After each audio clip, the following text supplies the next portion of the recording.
ලක් FM බොහෝදා ධර්මානුශාසනා. අද දේශකයාණන් වහන්සේ යක්කල පැපුල්ගහත්තිනිය ශ්‍රී ජයවර්ධනාරාම වාසී පූජ්‍යපාද මිනුවන්ගොඩ කුසලධම්ම ස්වාමීන් වහන්සේ.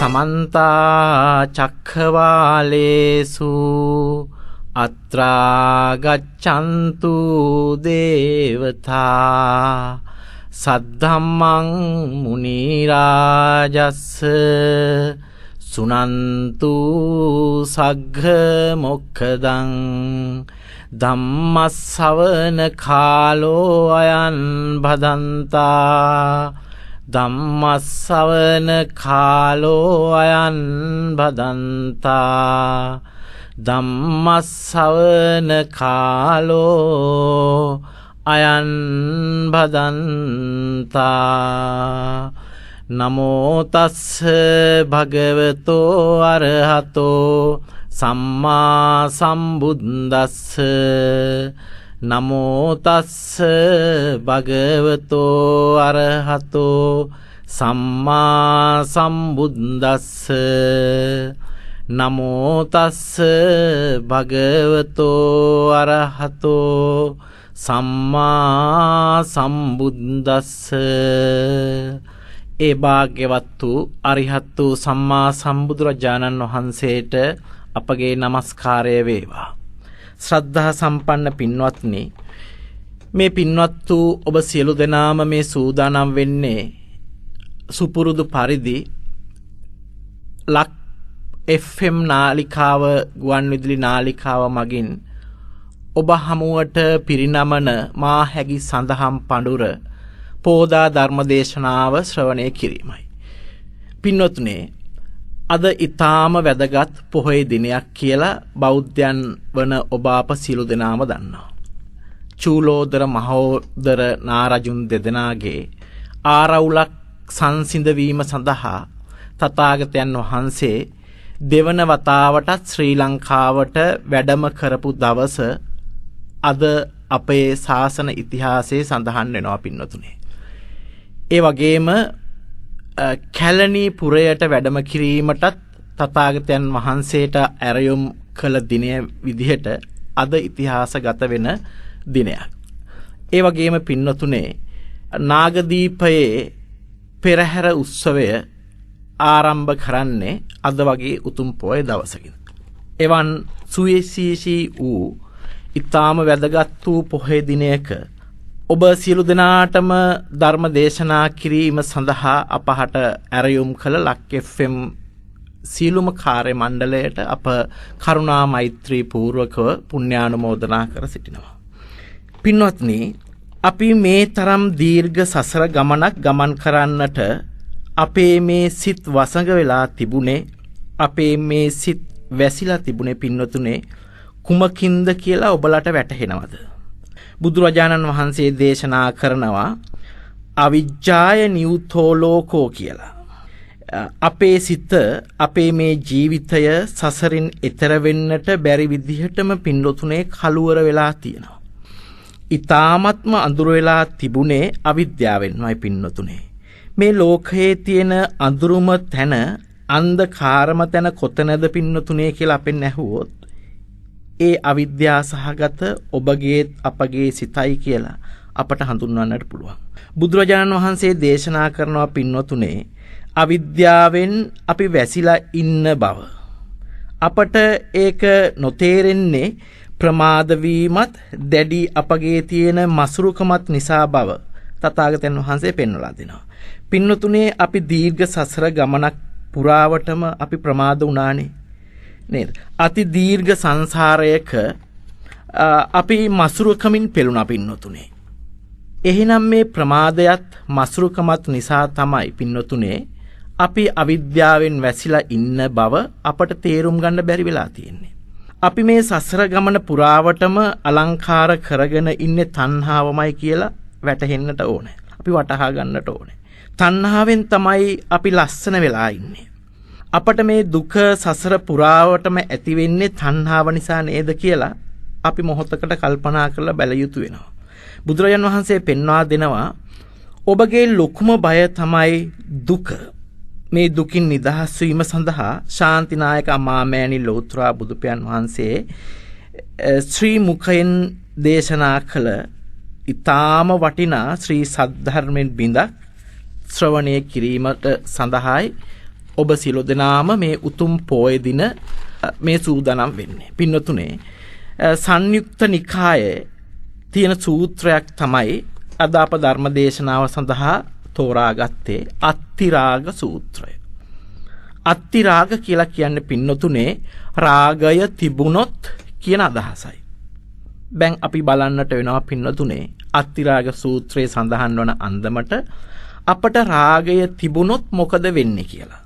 චත්තාරෝ මේ භික්ඛවේ ආහාරා කියලා තථාගතයන් වහන්සේ මේ අත්තිරාග සූත්‍රයේ දේශනා කරනවා. පින්වත් මහණෙනි මේ ලෝකේ ආහාර වර්ග 4ක් තියෙනවා කියලා. මේ ලෝකේ ආහාර වර්ග 4ක් තියෙනවා. චත්තාරෝ මේ භික්ඛවේ ආහාරා කියලා. භූතානං වා සත්තානං තිතිය.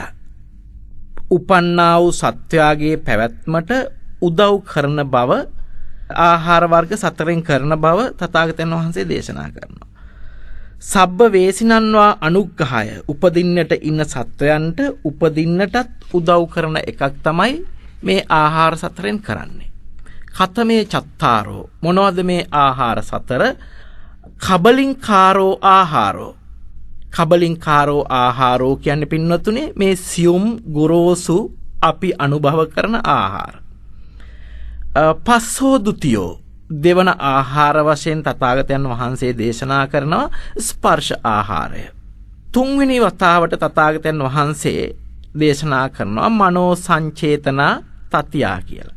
තුන්වෙනි එක තමයි මේ මනෝ සංචේතනා ආහාර පින්වතුනි.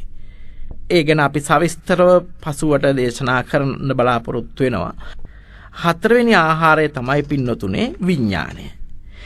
තථාගතයන් වහන්සේ දේශනා කරනවා ඉමේකෝ භික්ඛවේ චත්තාරෝ ආහාරෝ. මහණෙනි ඔන්න ඔය ආහාර වර්ග 4 තමයි භූතානං වා සත්තානං තිතිය. උපන්නා වූ සත්වයාගේ පැවැත්ම පිණිසත් සබ්බ වේසිනං වා අනුග්‍රහය උපදින්නට සිටින සත්වයන්ට අනුග්‍රහය පිණිසත් පවතින්නේ. ඒ සියලු දේම සිදු වෙන්නේ මේ ආහාර 4න් බව තථාගතයන් වහන්සේ අපහට දේශනා කරනවා. එසේනම් මෙම ආහාර වර්ග සත්වයාගේ පැවැත්මට උදව් කරනවා. අපි මේ පැවතිලා ඉන්නේ පින්නතුනේ උපන් සත්වයන් හැටියට මේ ආහාර වර්ග 4 නිසා බවයි තථාගතයන් වහන්සේ පවසන්නේ. එය තමයි සත්‍ය වෙලා තියෙන්නේ. ඒ වගේමයි උපදින්නට ඉන්න සත්වයන්ට උපදින්නට අනුග්‍රහයක් වෙනවා පින්නතුනේ මේ ආහාර වර්ග 4. කබලින්කාර ආහාර, ස්පර්ශ ආහාර, මනෝ සංචේතනා ආහාර සහ විඥාන ආහාර. පින්නතුනේ සමහර වෙලාවට ඔබ අප මේ සංසාරයේ ඉපදීමට හේතු වූ ආහාර 4 ගැන මීට කලින් අහලා නැති වෙන්න පුළුවන්. අපි හිතන්නේ පින්නතුනේ අපි ඉපදිලා ඉන්නේ අපි ගන්න මේ ගොරෝසු ආහාර නිසා කියලා. මේ බත් මාළු පිණි නේද? අපි ආහාරයට ගන්න පාන් ඉන්දියාප්ප පළතුරු වර්ග පමණකින් තමයි අපි ඉපදෙන්නේ කියලා අපි හිතාගෙන ඉන්නවා. නමුත් පින්නතුනේ සසරෙන් නිදහස් වෙන්න කියලා හිතාගෙන අපි කන්නේ බොන්නේ නැතුව උන්නොත් අපි ආයි උපදින්නේ නැතුව ඉන්නවද? එහෙම එකක් සිද්ධ වෙන්නේ නැහැනේ. අපි කෑම බීම වර්ජනය කරලා කියලා අපි උපදින්නේ නැතුව ඉන්නෙත් නැහැනේ.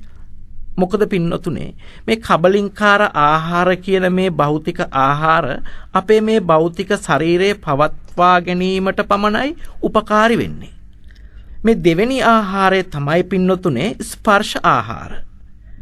මේ ස්පර්ශ ආහාරයමයි මනෝ සංචේතන ආහාරයයි ඒ වගේම විඥාන ආහාරයයි කියන මේ ආහාර වර්ග 3 මානසික ආහාර වෙන්නේ. භෞතික ආහාර නෙමෙයි. අතින් අල්ලලා පෙන්වන්න බැහැනේ අපිට. ඒ ආහාර වර්ග තුනම නේද? ඒවා මානසික ආහාර.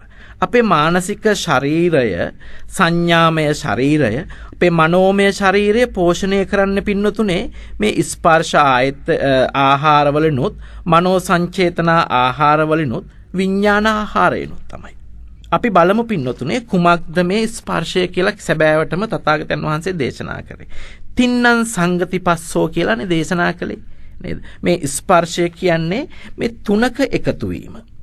මේ අභ්‍යන්තර ආයතන 6යි බාහිර ආයතන 6යි සිතත් සමග එකතු වීම තමයි පින්නතුනේ ස්පර්ශය කියලා අපි තථාගතයන් වහන්සේ දේශනා කරුවේ. තින්නං සංගතිපස්සෝ.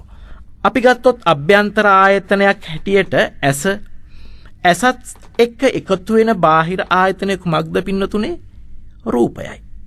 ඇසයි රූපයයි ඇසේ විඥානයයි එකතු වීමට කියනවා ඇසේ ස්පර්ශය කියලා. ඒ වගේම කනයි ශබ්දයයි කනේ විඥානයයි එකතු වුනහම අපේ සඳහන් කරනවා අපි හඳුන්වනවා කනේ ස්පර්ශය කියලා. ඒ වගේමයි නාසයයි ගඳ සුවඳයි නාසයේ විඥානයයි එකට එකතු වුනහම අපි කියනවා නාසයේ ස්පර්ශය කියලා.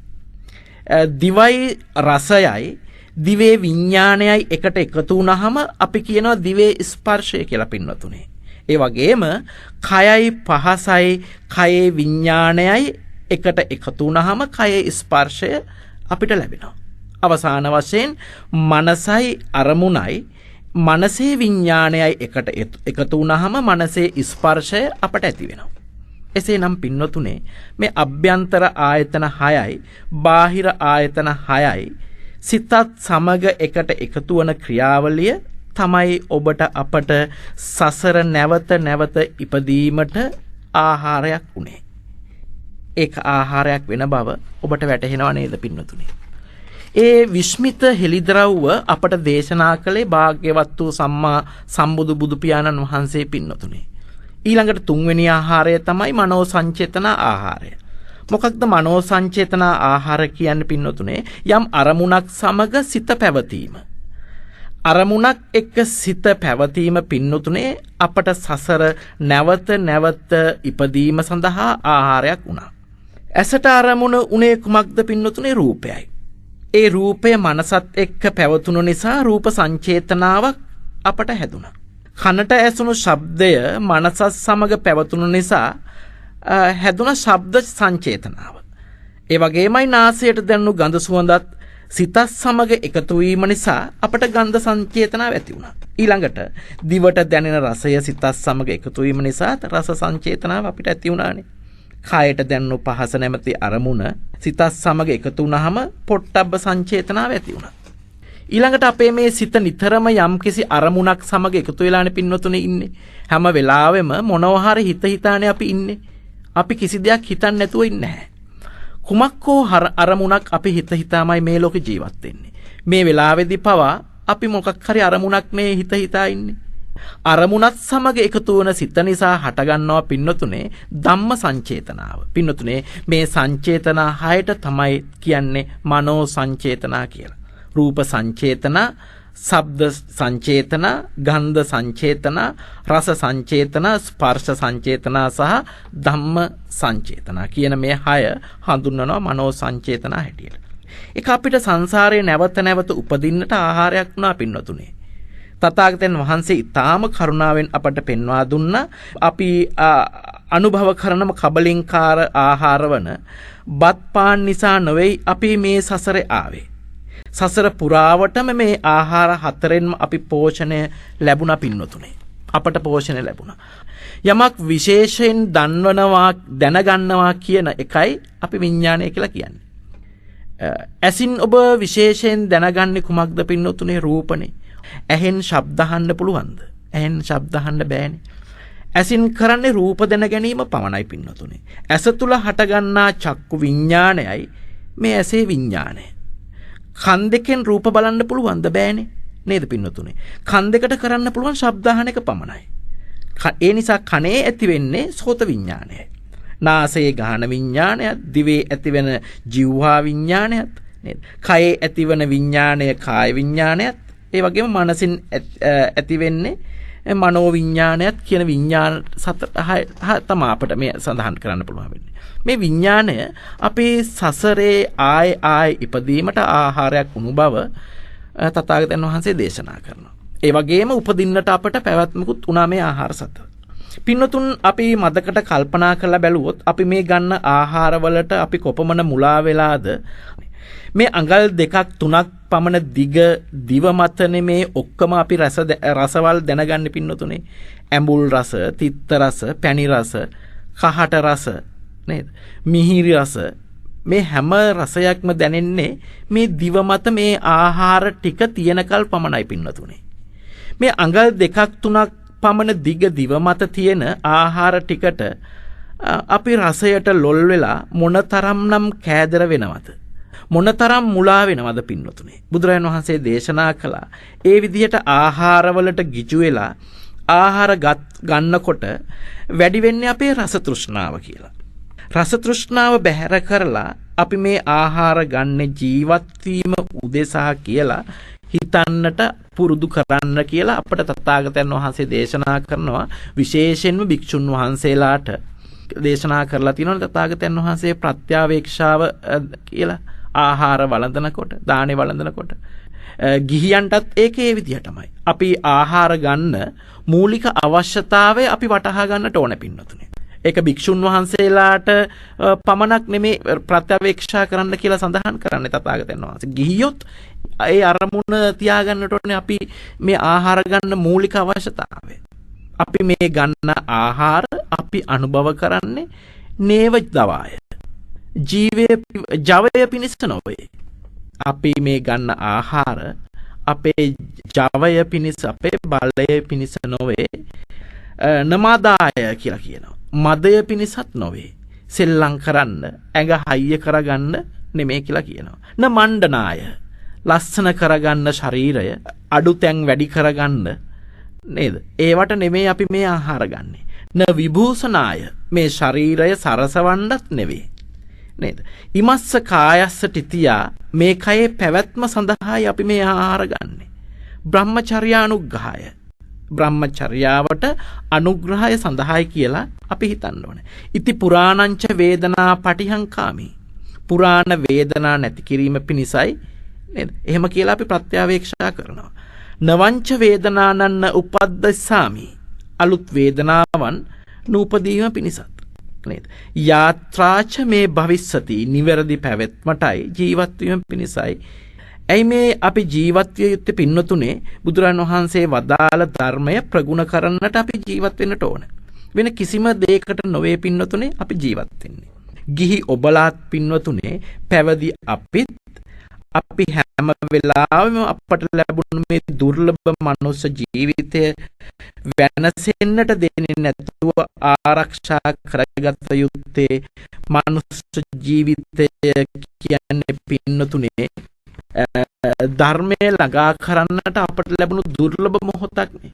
ඒ නිසා අපි ඒක ආරක්ෂා කරගත යුතුම වෙනවා පින්නතුනේ. ඒ නිසා පින්වත්නි, මේ ජීවිත යාත්‍රාව පවත්වා ගැනීම පිණිස, උපන් බඩගිනි වේදනා දුරු කර ගැනීම පිණිසත්, නූපන් බඩගිනි වේදනා නූපදීමට විතරයි අපි මේ ආහාරගත යුත්තේ. ඒ සඳහා අපට මේ ප්‍රත්‍යවේක්ෂාව ගොඩක් උපකාරී වෙන බව මේ පින්වත්තුන්වල පැහැදිලි වෙනවා.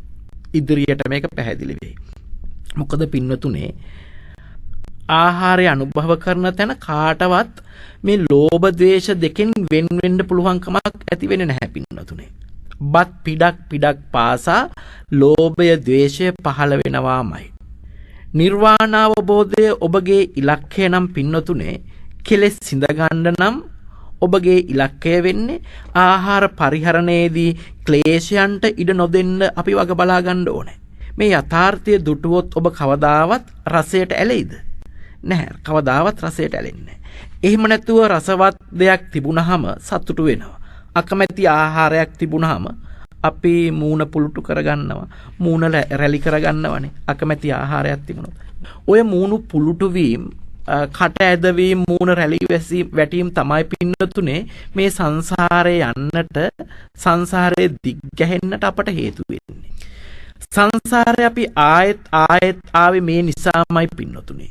ඒ නිසා පින්වත්නි තථාගතයන් වහන්සේ දේශනා කරනවා මේ ආහාරයේ ඇති ඇල්ම දුරු කරන්න.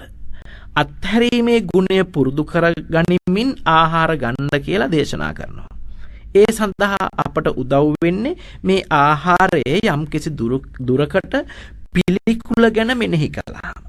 මේක භාවනාවක් වගේ මේක අපි මෙනෙහි කරගෙන තියාගෙන ඉන්නට ඕනේ. ආහාරයේ තියෙන පිළිකුල් ස්වභාවය ගැන. ආහාරය ගන්න අතරේ තමයි තථාගතයන් වහන්සේ දේශනා කෙරුවේ ආහාර ගන්න අරමුණ ප්‍රත්‍යවේක්ෂා කරන්න කියලා.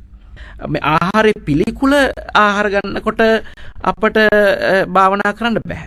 ඒකට කියනවා පින්නතුනේ ආහාර පටික්කුල සංඥාව කියලා.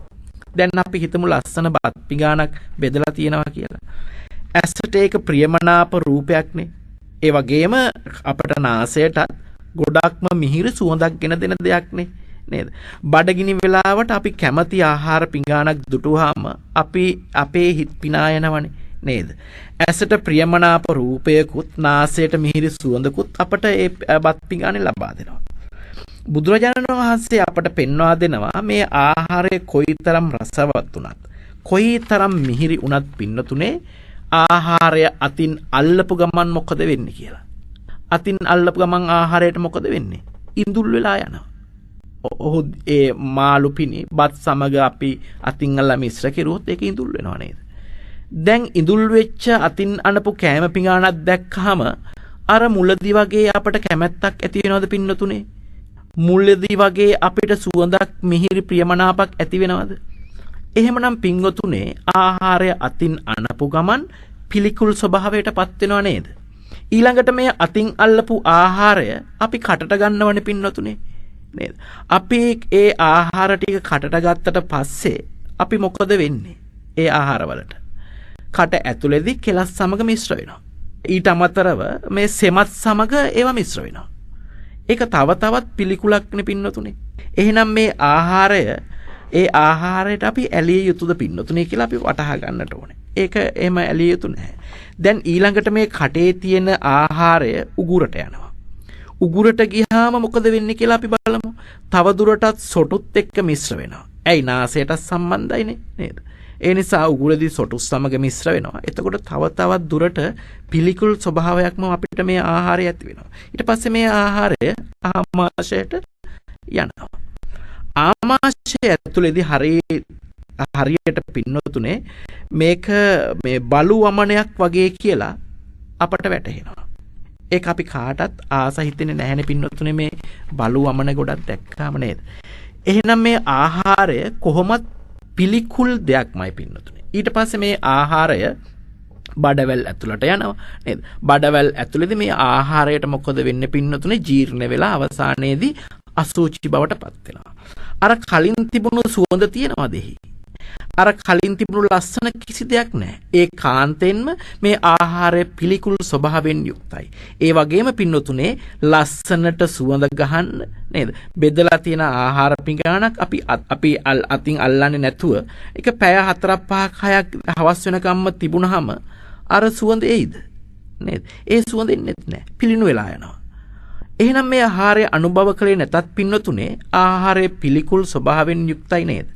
ඊළඟට අපි ඒ ආහාරය පිසින්න නැතුව උයන්න නැතුව තිබුණොත් ඒ අමුද්‍රව්‍ය හැටියටම වියලි හැටියටම තිබුණොත් පින්නතුනේ කාලයක් ගියාම මොකද ඒවට වෙන්නේ?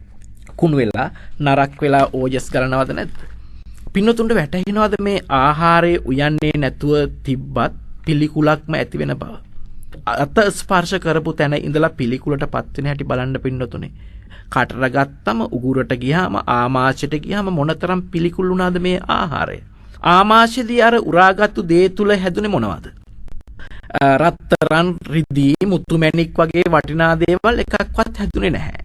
අසුබ උණු, අසාර උණු, දුගඳ උණු, පිළිකුල් උණු, කෙස්ලොම් නියදත් සම්මස්නහර සහ ඇට මිදුළු වකුගඩු අක්මා පෙනහළු ලේ සැරව නේද පින්නතුනේ හටගත්තේ ඒ ආහාර නිසා.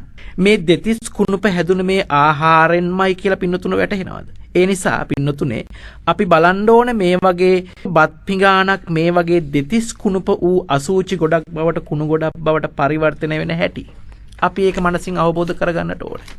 ඊළඟට එහෙම හැදෙන කය තුල හටගන්නේ රෝග බලන්න පින්නතුනේ. එහෙම අපි මේ කය පවත්වගෙන යනකොට අපිට ගොඩක්ම රෝග හැදෙනවානේ. චක්කු රෝගෝ, සෝත රෝගෝ, ගහන රෝගෝ, ජීවහා රෝගෝ, කාය රෝගෝ, සීස රෝගෝ, කන්න රෝගෝ, මුඛ රෝගෝ කියලා.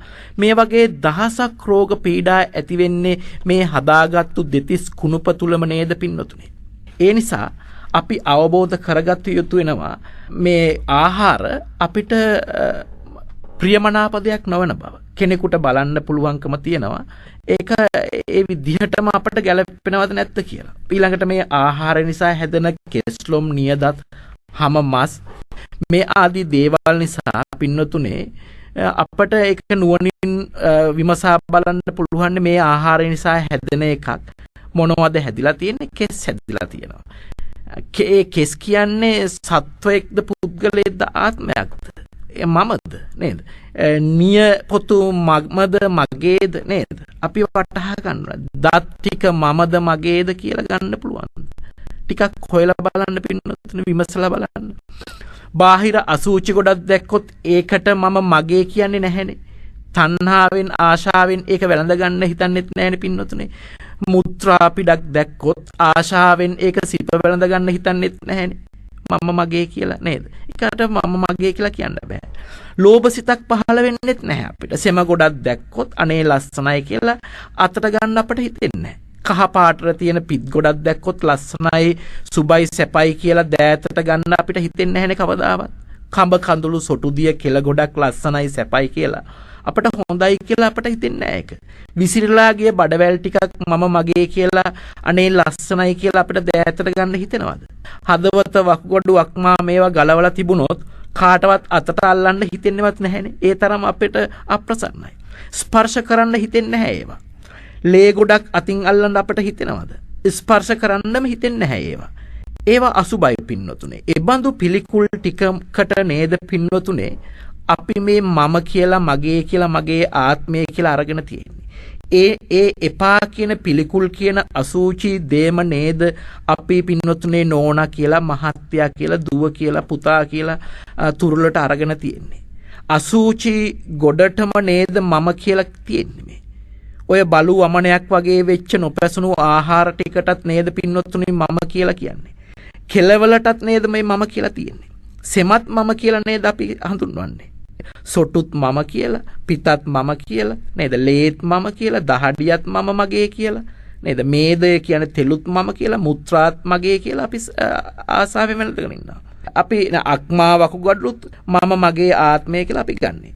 හදවත නේද අපි මම මගේ කියලා අපේ අරගෙන තියෙන්නේ. හෘදේ වස්තුව.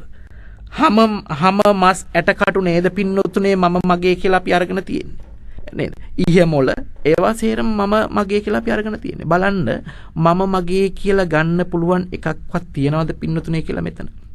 එකක්වත් මම මගේ ආත්මය කියලා ගන්න බැරි තැනක මම මගේ ආත්මය කියන අදහසක් ඉපදිලා අපිට තියෙන්නේ. ආහාරයෙන් හැදෙන දේවල් බලලා මේ හැදෙන දේවල් එකක්වත් මම මගේ ආත්මය වශයෙන් අපට ගන්න එකක් නැහැ. අසුබයි, අසාර, දුගඳ, පිළිකුල් දේ, හිරිකිත දේ, එහෙත් මෙබඳු මේ හිරිකිත පිළිකුල් දේකට නේද මම මගේ කියලා අපි අරගෙන තියෙන්නේ.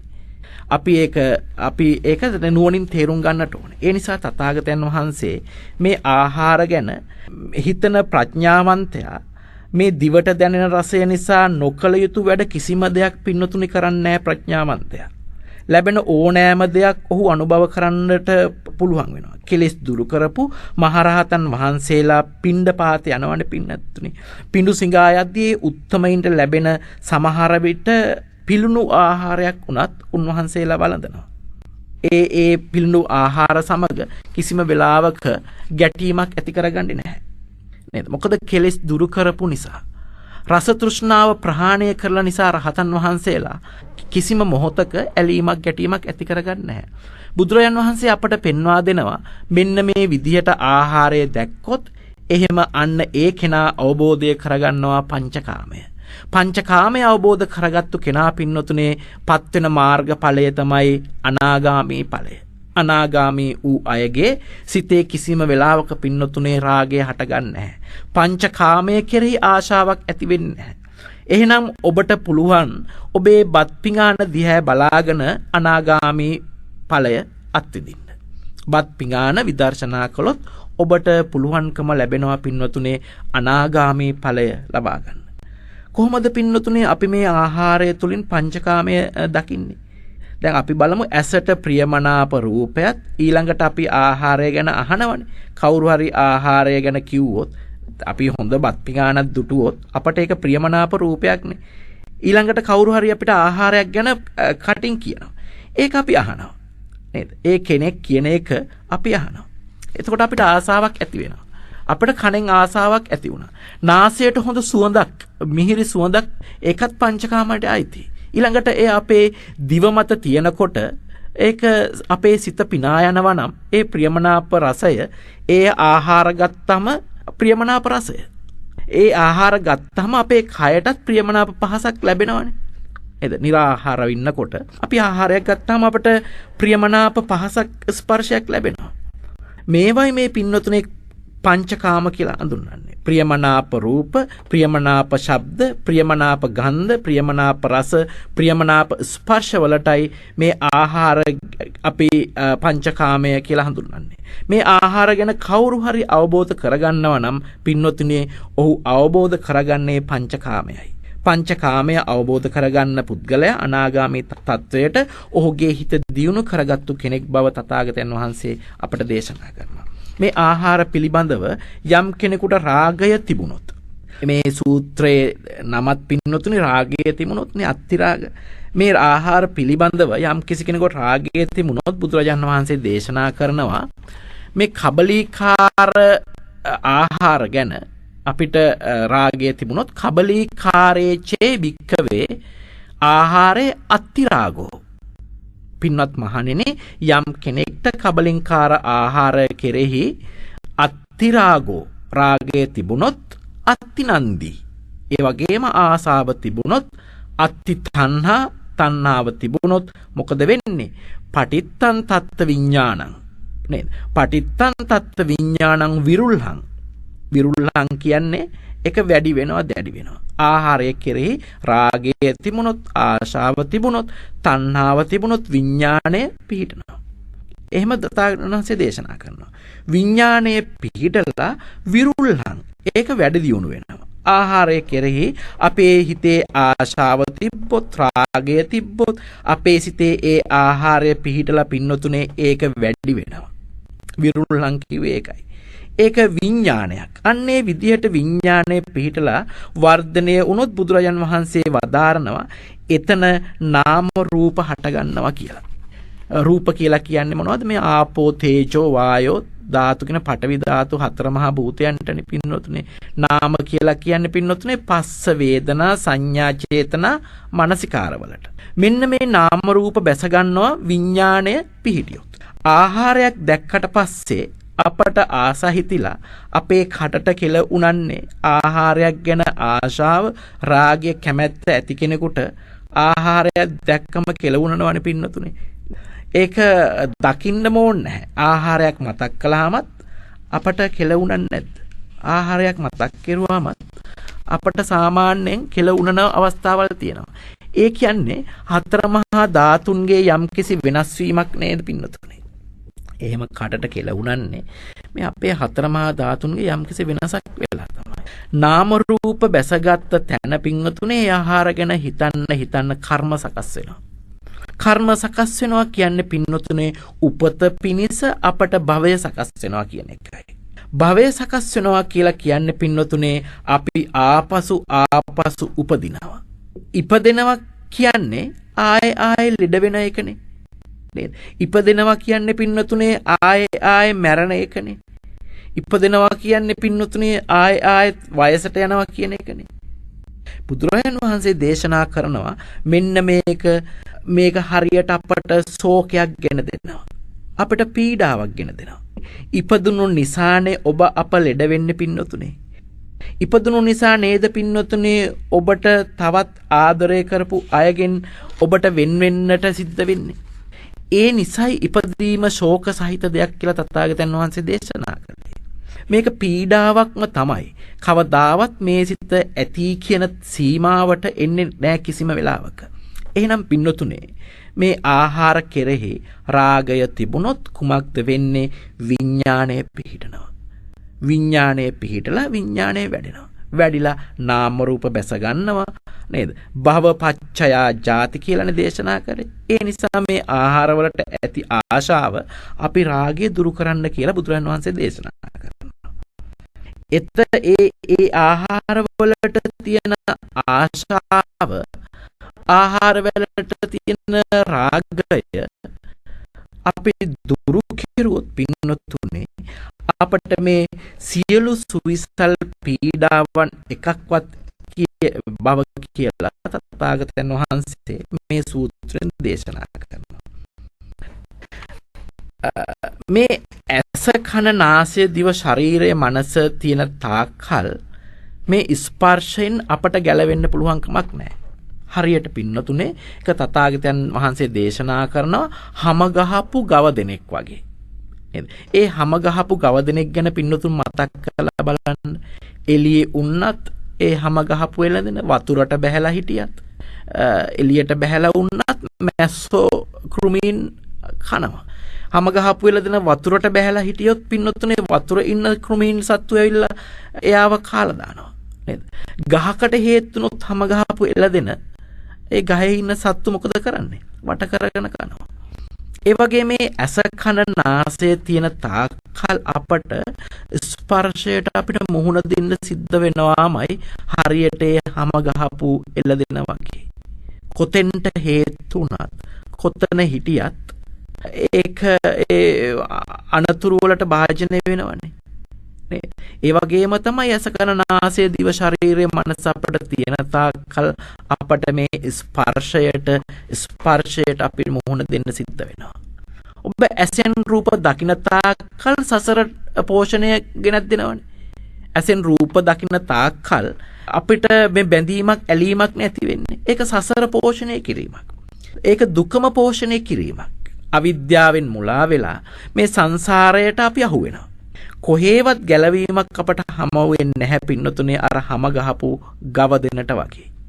ස්පර්ශය සිදුවන නිසා මේ ආයතන 6 සමග අපිට ආයේ උපදින්න සිද්ධ වෙනවාමයි. එහෙනම් මේ ස්පර්ශ ආහාර ඒ ආහාර නිසා ස්පර්ශ ආහාර නිසා පින්නතුනේ නැවත නැවතත් අපි ඉපදෙනවා.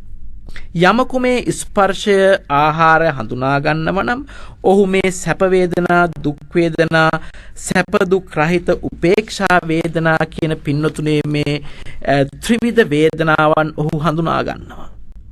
ස්පර්ශය නිසානේ විඳවන්නේ ඔබ අප සියලු දෙනාම. බුදුරජාන් වහන්සේ දේශනා කරනවා ස්පර්ශ ආහාරය හඳුනා ගන්න පුද්ගලයා පින්වතුනේ වේදනාව අවබෝධ කරගෙන අරිහත් මාර්ගයට පත්වෙන බව. මේ ස්පර්ශ ආහාරය නිසා පින්වතුනේ අපට නැවත නැවතත් ඉපදීම සඳහා මේ ස්පර්ශ ආහාරය අනුග්‍රහයක්ම ලබා දෙනවා. ඒක නුවණින් අවබෝධ කරගන්න කියලයි තථාගතයන් වහන්සේ දේශනා කරුවේ. නුවණින් අවබෝධ කරගන්න පුද්ගලයා පින්නතුනේ අරිහත් තත්වයට පත්වෙන බවමයි තථාගතයන් වහන්සේ දේශනා කරන්නේ. මනෝ සංචේතන ආහාර කියලා කියන්නේ අපි දකින්න දේ පින්නතුනේ. ඒ වගේම අපි අහන දේ. අපට කනට ඇසෙන්නට ලැබෙන, අපිට ඇසට දකින්නට ලැබෙන ඉන්ද්‍රියන් 6ට හසුවන ඕනෑම දෙයක් හිතන චේතනාවටයි මනෝ සංචේතන ආහාර කියලා අපි හඳුන්වන්නේ. එයයි මනෝ සංචේතනාව.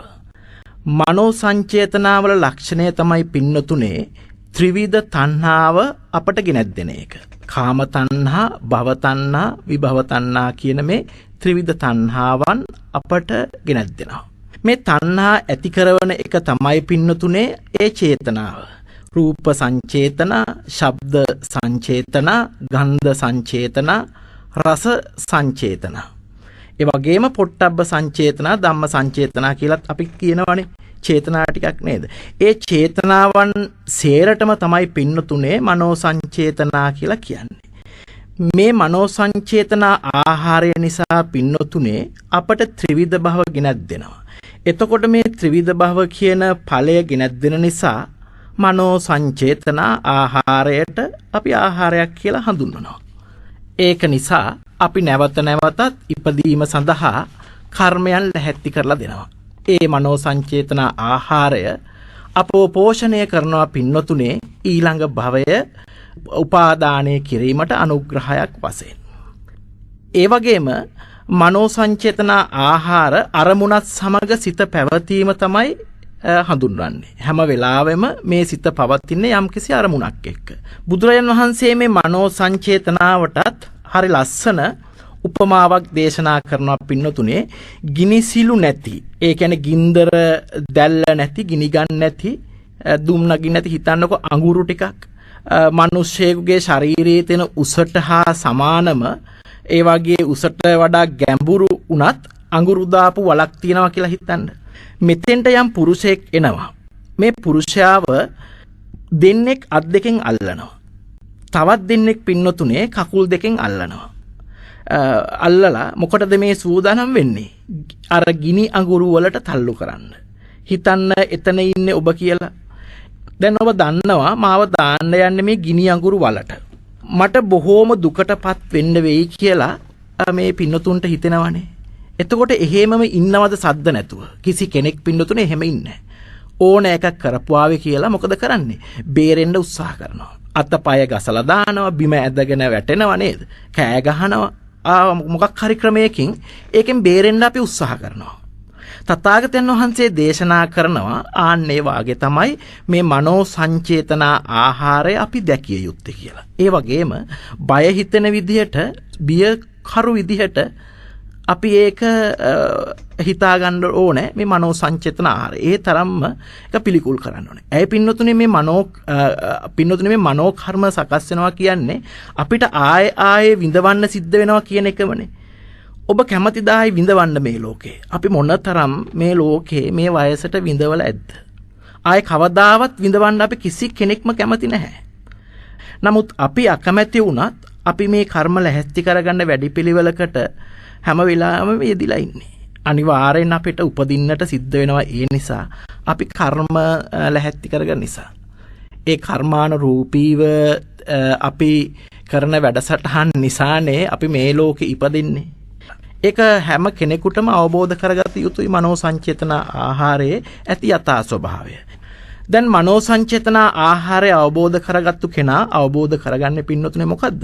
ත්‍රිවිධ තණ්හාව. කාම තණ්හාව, භව තණ්හා, විභව තණ්හා කියන මනෝභාවයන් ඔහු අවබෝධ කරගන්නවා.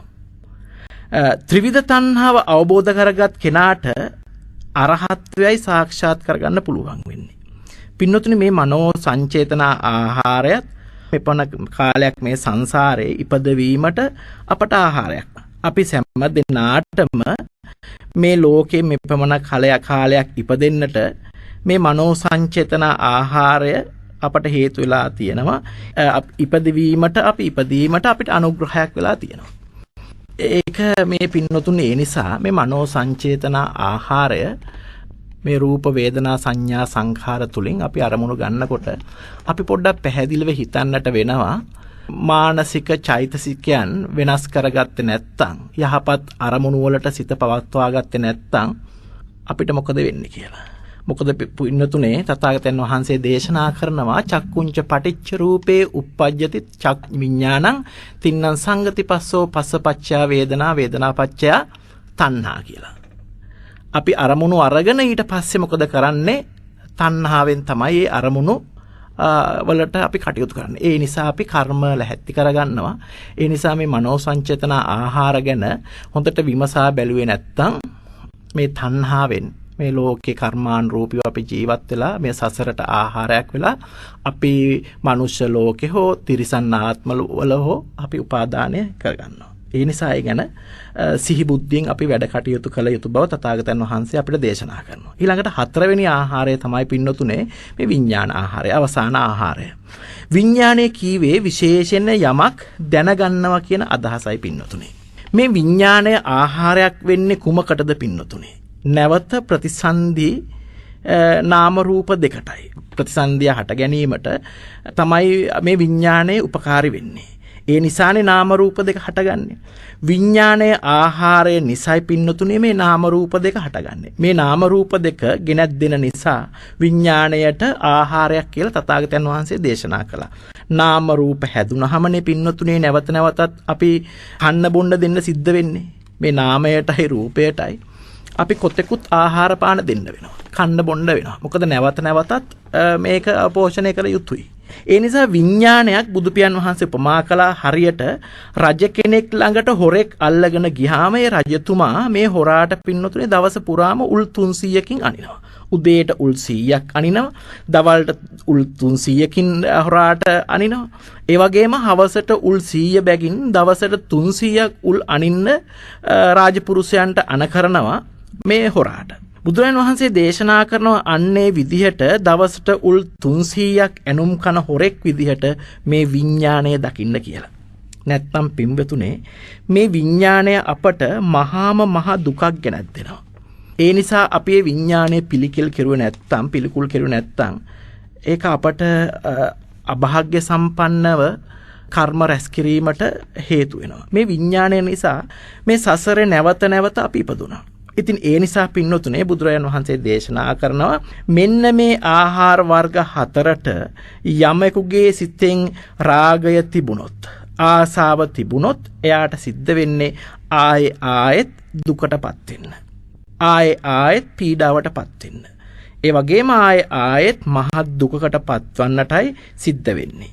නමුත් පින්වතුනි බුදුරජාණන් වහන්සේ දේශනා කළ ධර්මයට අනුව අපි මේ සංසාරය සසර පෝෂණය කරපු ආහාර හතර යථා ස්වභාවය අපි අවබෝධ කරගත්තොත් අපට හැකියාව ලැබෙනවා සසර ගමන නවත්තන්න. මේ ආහාරයේ තියෙන විෂමභාවය දැනගත්තොත් නැවත නැවතත් අපව සකස් නොකර සිටීමට අපට අවස්ථාව ලැබෙනවා. නැවත නැවතත් අපට මේ අපගේ භවය සකස් නොකර සිටීමට අපට අවස්ථාව ලැබෙනවා. ඒ නිසා පින්වතුනි බුදුරජාණන් වහන්සේ දේශනා කළ ශ්‍රී සද්ධර්මය අපේ ජීවිතයට හැකි ආකාරයෙන් අපි ගලපා ගත්තොත් අපේ ජීවිතය තුළින් දැක්කොත් එහෙම මෙන්න මේ ආහාර වර්ග හතරෙන් උපන් සත්වයාගේ පැවැත්ම පිණිසත් ඒ වගේම උපදින්න සිටින සත්වයාට අනුග්‍රහය පිණිස පවතින මෙන්න මේ ආහාර වර්ග හතරෙන් අපට නිදහස් වන්නට පුළුවන්. නිදහස් වෙන්නට සිද්ධ වෙනවා. අනිවාර්යෙන් එක කළ යුතු වෙනවා, කළ හැකිත් වෙනවා. ඔබ ආයේ ඔය ඉපදුනේ ඔබ ආයේ මේ පැවතෙන්නේ මෙන්න මේ ආහාර වර්ග හතරම නිසා බවයි භාග්‍යතුන් වහන්සේ දේශනා කරන්නේ. දුකෙන් නිදහස් වෙනවා නම් දුක ආවේ කොතනින්ද කියලා අපි අවබෝධ කරගන්නට ඕනේ. මේ දුක ආවේ කොතනින්ද ඇත්තම පින්නතුනේ. අපි දකින්නේ මේ දුක ආවේ කය නිසා කියලා. ඇත්තම පින්නතුනේ දුක ආවේ කය නිසාද? කය නිසා නම් දුක ආවේ මේ අකමැති දුක් වේදනාව උපදින්නේ කයෙන් නම් සීතල දැනෙනකොට දුක එන්නේ කයෙන් නම් උණුසුම පින්නතුනේ අපට දැනෙනකොට දුක එන්නේ කයෙන් නම් බඩගින්න දැනෙනකොට දුක එන්නේ කයෙන් නම් පිපාසය දැනෙනකොට දුක එන්නේ කයෙන් නම් ඒ වගේම මැසි මදුරුවන්ගෙන් පීඩා එද්දි දුක එන්නේ අපේ කයෙන් නම් සත්තු සර්පාදීන්ගෙන් පීඩා ඇති වෙන්නේ කයින් නම් ශරීරයේ උපදින নানা ප්‍රකාර කායික වේදනාවන් හටගන්නේ කයින් නම් එසේනම් පින්නතුනේ මේ සියලු දුක් වේදනාවලට මූලයේ කය නේද? හැම විපතක්ම හැම අපට දුකක්ම ගෙනත් දෙන්නේ මේ කය නේද? දැන් කය කාගේ කියලාද අරගෙන තියෙන්නේ? ඒ කියන්නේ කය කියන මේ රූපය කාගේ කියලාද අපි අරගෙන තියෙන්නේ? රූපය මම, රූපය මගේ, රූපය මගේ ආත්මය නේද? මේ කය මම, මේ කය මගේ, මේ කය මගේ ආත්මය කියලා අපි අරගෙන තියෙන්නේ. මේ කය තමයි මම කියලා කියන්නේ. කයයි මගේ කියන්නේ. කය තමයි මගේ ආත්මය කියලාත් අපි හඳුන්වන්නේ. එහෙම නේද? එතකොට මම කියන මගේ කියන මගේ ආත්මය කියන තැන නේද මේ දුක උපදවලා තියෙන්නේ. බාහිර ලෝකේ කවුරුත් මේ නේද පින්නතුනේ. අපිට වැස්සද දුක ගෙනාවේ. ඒ වගේම පින්නද අපට මේ දුක අරගෙන ආවේ. මැසි මදුරුවද අපට දුක අරගෙන ආවේ. ඒ වගේම වාතයෙන් සර්පයන්ද අපට මේ දුක ගෙනාවේ. දුක තියෙන්නේ කොහෙද කියලා අප අවබෝධ කරගත යුතුයි. මමය මාගේ කියන මගේ මේ කය තුලයි පින්නතුනේ දුක තියෙන්නේ. එහෙනම් පින්නතුනේ අපි මම මගේ කියලා කය ආත්ම කොට ආත්ම කරලා ගන්නකොට තවත් දෙයකට මම මගේ කියලා වෙනමම අපට කියනව නේද පින්නතුනේ. කය මගේ කිව්වොත් කය මගේමයි, කය මමමයි, කය මගේ ආත්මයයි කියලා කිව්වොත් අපි වේදනාවටත් මම මගේ කියලා කියන්න වෙනවා. වේදනාවටත් මම මගේ කය මම නම් මගේ නම් ඒක උපදින්න දෙයක් මටමයි තියෙන්නේ. ඒක තේරුම් ගන්න ඕනේ. ඉඩම මගේ නම් ඉඩමේ තියෙන ගහකොළ කාටද අයිති? ඉඩම මගේ නම් ඉඩමේ තියෙන හැම දෙයක්ම අයිති මටමයි. ඒවත් මගේමයි. ඉඩමේ මගේ නම් ඒ තියෙන දේපලත් මා සතුවම පවතිනවා. ඒ වගේ කය මගේ නම් කයේ හටගන්නා වේදනාවත් මගේ. ඒ නිසා උපදින සංඥා, ඒ කය නිසා උපදින සංචේතනාවත් මගේ. මේ කය නිසා ඇතිවෙන එහෙමනම් විඥාණයත් මගේමයි. පංච උපාදානස්කන්ධයම මගේ. එතකොට අපි මොකටද මේ මගේ කියලා තියෙන්නේ? පංච උපාදානස්කන්ධයටයි. අපි හැමෝම මේ මගේ කියලා කියන්නේ පංච උපාදානස්කන්ධයටයි. බුදුරජාණන් වහන්සේ දේශනා කළේ අපිට පංච උපාදානස්කන්ධය මගේ කියලා හිතා ගන්නද? නෑ, බැහැර කරන්න. පංච උපාදානස්කන්ධයට කියන්නේත් දුකම කියලානේ. සංකිට්ඨේන පංච උපාදානස්කන්ධා දුක්ඛ කියලානේ තථාගතයන් වහන්සේ දේශනා කළේ. කෙටියෙන්ම කියනවා නම් පංච උපාදානස්කන්ධෙම දුකයි කියලා දේශනා කරා. එතකොට අපි මේ දුකටම නේද පින්නතුනේ මේ මම මගේ කියලා කියන්නේ. අපි දුකම නේද උරුම කරගෙන තියෙන්නේ. දුකම මම කියන, දුකම මගේ කියන, දුකම මගේ ආත්මය කියන ඔබට මට පින්නතුනේ දුක උරුම වීම පුදුමයක් නෙමෙයි. මොකද අපි ඇලුම් කරන්නේ දුක්කටම තමයි. එතකොට පින්නතුනේ දුකට මම කීවනම් මගේ කීවනම් මමම තමයි දුක් විඳින්න ඕනේ. නේද? ඉතින් දුක් නොවින්දොත් නේ පුදුම පින්වතුනේ. දුකම නම් මම කියන්නේ අපි දුකමයි විඳින්න ඕනේ. දුක් විඳින එක පුදුමයක් නොවේ පින්වතුනේ. දුක මම කරගෙන දුක මගේ කරගෙන ඊට පස්සේ අපි දුක එපා කියලා කෑ ගහනවා. නේද? අපි දුක උරුම කරගත්තොත් අපට ඒ දුක බැහැර කරන්නට බෑ. දුක අපට එපා කියලා අපි ප්‍රතික්ෂේප කරන්න බෑ. අපි ප්‍රතික්ෂේප කරුවට පින්නතුනේ දුක අපි කරාවම ආයෙ එනවා. මොන තරම් අපි මේ වයසට අප සැප ලබා දෙන්න කියලා සැප ප්‍රාර්ථනා කරලා දුක ප්‍රතික්ෂේප කරුවට ඉපදුණු දා ඉඳන් මේ දුක අපි කියන දේ ඇහුවද? අපි ප්‍රතික්ෂේප කෙරුවට දුක අපේ පස්සෙන් පින්වතුනේ නොඑක් වර ආවා. දැන්වත් මාව තේරුම් ගන්න කියලා. අපි ප්‍රතික්ෂේප කරනවා දුක. නමුත් දුක කියන දේ අපි කියන විදිහට ප්‍රතික්ෂේප වෙලා ඉවතට ගියේ නැහැ. ඒ නිසා අප දුකම උරුම කරගෙන තියෙනවා නම්, දුකෙම ඇලිලා තියෙනවා නම්, අපි දුකටම ඇලුම් කරනවා නම් අපිට දුක ප්‍රතික්ෂේප කරන්න බෑ පින්වතුනේ. ඒ නිසා මේ දුකම පවතින සංසාරය ඒකට අපි තිත තියන්න ඕනේ. මේ දුකෙහි කෙලවර දකින්නට අපි අවශ්‍ය වෙනවා. බුදුරජාණන් වහන්සේ දේශනා කරනවා පා ගමනින් ගිහින් කවදාවත් දුකෙහි කෙලවරට යන්න බෑ කියලා. පින්වත් මහණෙනි, දුකෙහි කෙලවරට නොයා කවදාවත් ලෝකෙහි කෙලවරට යන්නත් බෑ කියලා තථාගතයන් වහන්සේ සංයුක්ත නිකායේ දේශනා කරනවා. ඒ නිසා දුක නැසන ලෝකයෙන් එතර ලෝකෝත්තර සෝය අපි අත්විඳින්න ඕනේ. නේද? මේ දුක නැසන ලෝකයෙන් දුක කියන මේ ලෝකයෙන් අපි බැහැර වෙන්න ඕනේ. ඒකයි තථාගතයන් වහන්සේ මේ ලෝකයෙන් ඇස කන නාසය දිව ශරීරය මනස කියන මේ ඉන්ද්‍රිය හයෙන් දකින ලෝකයෙන් තථාගතයන් වහන්සේ එතර වුණේ. ඒකයි තථාගතයන් වහන්සේට පින්වත්තුනේ ලෝකෝත්තර කියලා සඳහන් කෙරුවේ. ඒ නිසා අද ධර්ම දේශනාව මේ පින්වතුන්ට මේ සූත්‍ර දේශනාවෙන් තමාගේ ජීවිතය සාර්ථක කර ගැනීමට චතුරාර්ය සත්‍ය ඉලක්ක කරගෙන යන පින්වතුන්ට නම් මේක ගොඩක්ම ඉවහල් වෙයි තමාගේ ධර්ම අවබෝධය ළඟා කර ගැනීම සඳහා. අපි හැම වෙලාවෙම හිතන්න ඕන පින්නතුනේ මාගේ ලෞතර බුදු පියාණන් වහන්සේ ලෝකේ පහළ වූයේ මේ ලෝක සත්වයා කෙරෙහි අනුකම්පාවෙන් ධර්මය